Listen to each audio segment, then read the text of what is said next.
Hello and welcome to DETV News. I'm Matt Ford. Thanks so much for joining us this evening. A new Wilmington center will house a program that helps teens and young adults develop workforce skills called Reaching and Investing in Youth for Sustainable Employment, or RISE. The program runs out of the Warehouse's Teen Career Training Program in the Riverside community. And thanks to new support, they will be able to better explore entrepreneurship too. The center celebrated with a ribbon cutting ceremony on Tuesday. Take a look. 2, 3. With the new season comes new opportunities for youth in the Reach Riverside community. The RISE Innovation Center is the Warehouse's latest workforce development program that prepares teens with practical and life skills. So our in-school youth team, they come in for 8 weeks and they get soft skills training. So what that looks like is learning how to do a resume, learning how to communicate, freshening up on their public speaking skills, but also getting a holistic experience while they're here. When I was at the warehouse, basically they taught me leadership skills, different knowledge skills, job skills, and communication skills. They basically put you in a place where you can always get a good job or give a good interview, and basically teach you everything that you're going to need to know in the real world. As part of their externship phase, the warehouse partnered with Alexander Hackett, a native of the community and founder and CEO of Apparel Academy. Through his program, youth are able to learn the necessary skills to develop and create their own clothing brand at the warehouse's new facility. So I was able to talk with Logan and Winona and so many other members of the warehouse. And the first thing they said was, listen, this is wonderful. This gives our kids the opportunity to feel ownership. You know, when they leave here, that's transformational. The system that I have up here is the Cameo, where the blade is basically going to cut up the whole design, and then the laptop is where you put your design on the grid, and then once you're done, you can just send it off, and then it will connect to the Cameo, and then the Cameo will print it out. I was even offered a step-by-step tutorial on how to create my very own t-shirt. Okay. So take it out the oven, and then this is where you put the design on there. So you got a 4-finger rule, and then we're gonna get this apart together because it's a little heavy. And then when you get it going, to let it go. Actually, go back.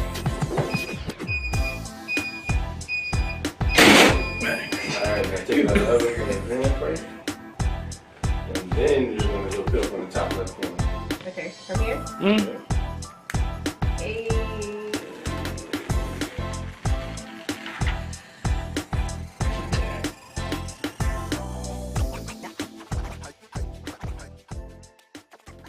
The 12-week program is for teens ages 14 to 18 and for young adults up to age 24.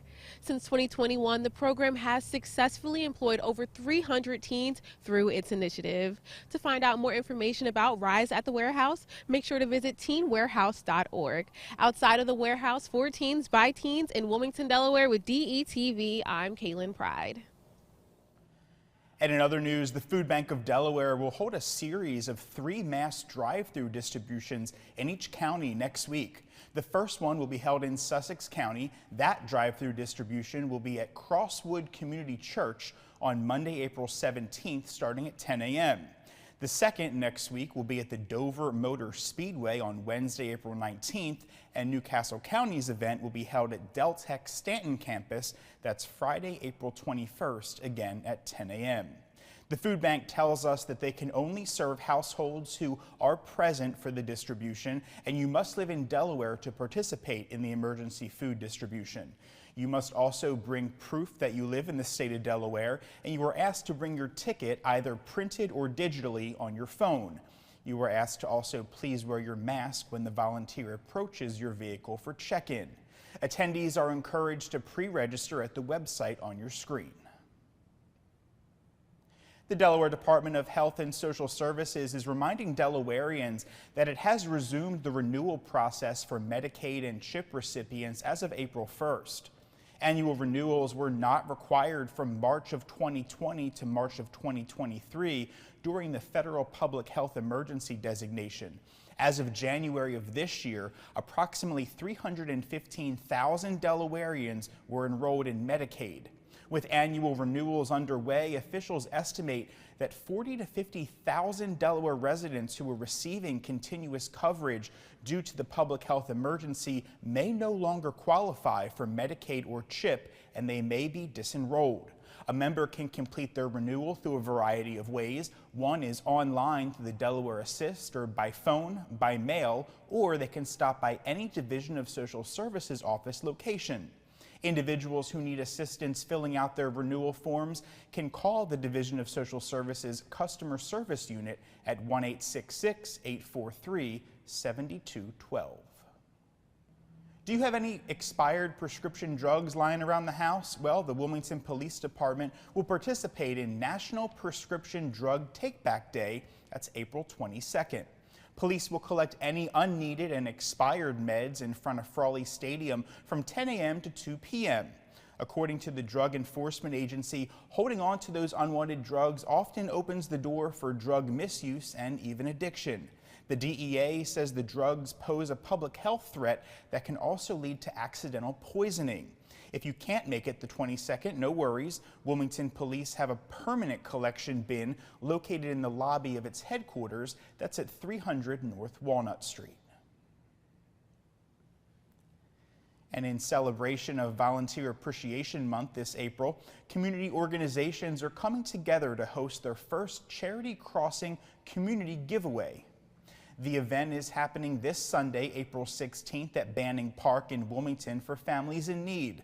The free items may include clothing, pet items, children's toys, home decor, and more. The event will be held from 11 a.m. to 1 p.m. That's while supplies last.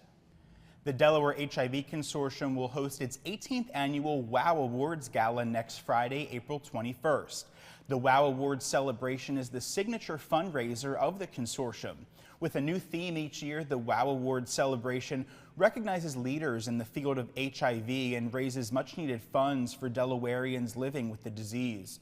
DETV is proud to be the media sponsor for this year's event, and our team is honored to serve as guest MCs. The program will include dinner, an auction, raffles, and the organization's WOW Red Ribbon Awards ceremony. The dress for the event is cocktail attire, but don't be afraid to dress for this year's event theme. There's no place like home. The Wizard of Oz, The Wiz, or Wicked the Musical. More information and tickets are available at delawarehiv.org. We all hope to see you there. The Delaware Theater Company opened their final show of the season last night. Man of La Mancha is one of the world's most popular musicals. Winner of 5 Tony Awards, including Best Musical, Man of La Mancha features adventure and romance. Inspired by Don Quixote and set during the Spanish Inquisition, Man of La Mancha's Cervantes renames himself Don Quixote and embarks on an epic quest to right all the wrongs in the world. Unique to the Delaware Theater Company's production, the score is brought to life by the performers themselves. All actors and musicians play their instruments live on stage. The show runs now through April 30th. You can get your tickets at delawaretheater.org. High school students participating in the Youth Philanthropy Boards of the Delaware Community Foundation have awarded $52,000 to 20 nonprofit organizations throughout the first state. The Delaware Community Foundation sponsors youth philanthropy boards in each county to encourage high school students to become more involved in philanthropy. Each board of high school students is allotted a pool of money to give as charitable grants. Youth philanthropy board members are tasked with studying issues in and around their neighborhoods and schools, identifying a focus area for grant making, learning about philanthropy and effective grant making, soliciting grant proposals, and conducting site visits to different nonprofits. With the knowledge gained from these experiences, the members select grantees that they will deem to have the most impact in our communities. To find out which nonprofit organizations receive this year's grants, just head to delcf.org. And get this, Wilmington is hosting its first ever James Beard Foundation Sunday Supper. The event is Sunday, April 23rd at the Chancery Market and starts at 5 p.m.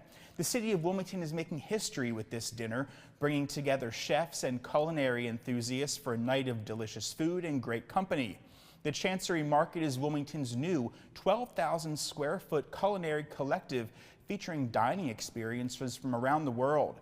The evening's cuisine will showcase dishes from a diversity of Wilmington chefs and premier culinary leaders, some of whom are previous James Beard Award nominees. The evening will open with a one-hour reception, followed by a dinner served family style that features different chefs preparing each course. The reception begins at 5 p.m. and the James Beard Foundation. It's a nonprofit organization whose mission is to celebrate, support, and elevate the people behind America's food and culture and champion a standard of good food anchored in talent, equity, and sustainability. Tickets are available now via Eventbrite. You can check out the Chancery Market's Facebook page for additional details. Calling all art lovers from around the region, the next Art Loop Wilmington of 2023 is happening this Friday, April 14th. The popular free art exhibition, now in its 35th year, is a partnership between the Mayor's Office of Cultural Affairs and Out and About magazine. Galleries in and around Wilmington will participate in this month's Art Loop. Patrons are encouraged to take advantage of the Art Loop shuttle. The shuttle will leave the parking lot of the Delaware Contemporary on South Madison Street at 5:45 p.m. In addition to the featured venues, shuttle riders vote for their choice of galleries to visit. Wilmington's Reading Gallery, located at 800 North French Street, will host an Art Loop reception this Friday from 5 to 7 p.m., featuring light refreshments and live music. The other featured establishments in April include the Delaware Division of Arts Mezzanine Gallery, the Creative Vision Factory, Over the Border Tacos, and the Delaware Center for Horticulture. A complete list can be found in the April issue of Out and About magazine. You can also learn more at facebook.com/artloopwilm. And that's going to do it for today's edition of DETV News. Be sure to follow us across your favorite social media platforms and take a look at our website. That's detvch.com. With DETV News, I'm Matt Ford. Lauren Wilson and I will see you next week.